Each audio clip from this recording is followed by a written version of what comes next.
মাকে খুন করে রান্নাঘরে মায়ের দেহ পুঁতে রেখেছে গুণধর ছেলে। দক্ষিণ চব্বিশ পরগনার তারদহ নস্কর আইট গ্রাম এলাকায় এই ঘটনাকে কেন্দ্র করে তীব্র উত্তেজনা ছড়িয়েছে। 6 দিন আগে মাকে খুন করে বাড়ির রান্নাঘরের মাটির নিচে পুঁতে রাখার অভিযোগ উঠেছে ছেলে বাপন মণ্ডলের বিরুদ্ধে। বুধবার কোর্টের ম্যাজিস্ট্রেটের উপস্থিতিতে মাটির নিচ থেকে তোলা হয় বৃদ্ধার মৃতদেহ। ছেলেকে আটক করে জিজ্ঞাসাবাদ করছে পুলিশ। স্থানীয় সূত্রে জানা গিয়েছে, বেশ কয়েকদিন ধরে বৃদ্ধাকে দেখতে না পেয়ে সন্দেহ হয় প্রতিবেশীদের।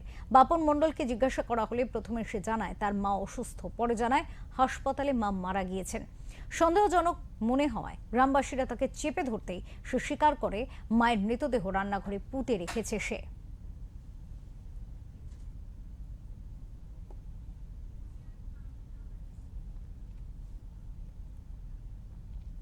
এই মুহূর্তে আমাদের প্রতিনিধি বাবলু প্রামাণিক রয়েছে আমাদের সাথে। কথা বলবো বাবলুর সাথে। বাবলু, এমন একটা নৃশংস ঘটনা, নিজের মা তাকে মেরে খুন করে রান্নাঘরের পুঁতে রেখেছে ছেলে, এ সম্পর্কে বিস্তারিত জানবো তোমার কাছ থেকে। একদম অপূর্ব, যেটা জানিয়ে রাখি, দক্ষিণ চব্বিশ পরগনা তারদহ নস্কর আউট এলাকার গ্রামের চাঞ্চল্যকর ঘটনা, যেটা বলে রাখি হারিন করা ঘটনা। সেই হারিন করা ঘটনার মধ্যে মাকে পুঁতে রান্নাঘরের মাটি নিচে পুঁতে রাখলেন গুণধর ছেলের। সেই গুণধরের ছেলের বিরুদ্ধে কিন্তু ম্যাজিস্ট্রেটের দ্বারা উপস্থিতিতে মাটি থেকে তোলা হয় মৃতদেহ। তারপরে কিন্তু তাকে আটক করা হয় এবং আটক করে জিজ্ঞাসাবাদ চলছে কি কারণে মাকে খুন করা হয়েছে। কি বলছে বাবলু, কি বলছে এত নৃশংস ঘটনা, তার পিছনের কি কারণ, কি কারণেই খুন? একদম পুলিশ কিন্তু সেটাই জিজ্ঞাসাবাদ করার জন্য তাকে আটক করা হয়েছে, কি কারণে মাকে খুন করা হয়েছে। মায়ের ব্যাংক ডিটেইলসটাও চেক করছে পুলিশ, বা মায়ের কোনো আর্থিক লেনদেন কোনো আছে বড় কিনা সেটাও দেখছে, সম্পূর্ণ পুলিশ খতিয়ে দেখছে। বলে রাখি এই ঘটনার পিছনে কারো কিছু জড়িত আছে কিনা সেই বিষয়ে তদন্ত শুরু করে দিয়েছে। যে দক্ষিণ চব্বিশ পরগনা এই সর্বপ্রথম এই এত বড় ঘটনা, যে মাকে মেরে মাটি চাপা দিয়ে রাখলো তার গুণধর ছেলে, এই নিয়ে কিন্তু এলাকার গ্রামবাসীর মধ্যে একটা চাঞ্চল্যকর পরিস্থিতি সৃষ্টি হয় এবং এলাকায় কিন্তু পুলিশ পিকেট বসানো হয়েছে, যেটা বলে রাখি অপরূপা।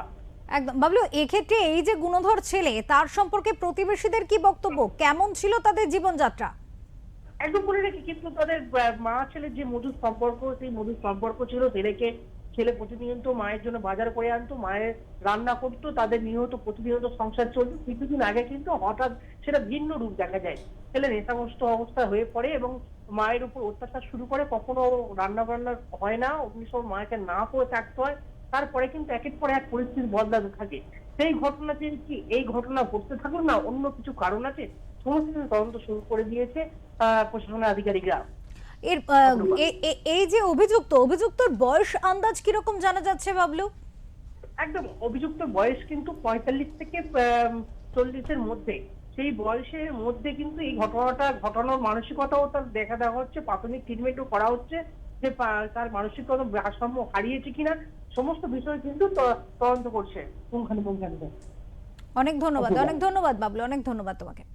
আমাদের সাথে ছিলেন আমাদের প্রতিনিধি বাবলু প্রামাণিক। তিনি যেমনটা জানালেন, আরো একবার জানিয়ে রাখি, একেবারে নৃশংস হত্যাকাণ্ড এবং মাকে খুন করে 6 দিন আগে খুন করে সে বাড়ির রান্নাঘরের নিচে পুঁতে রেখে দিয়েছিল ছেলে।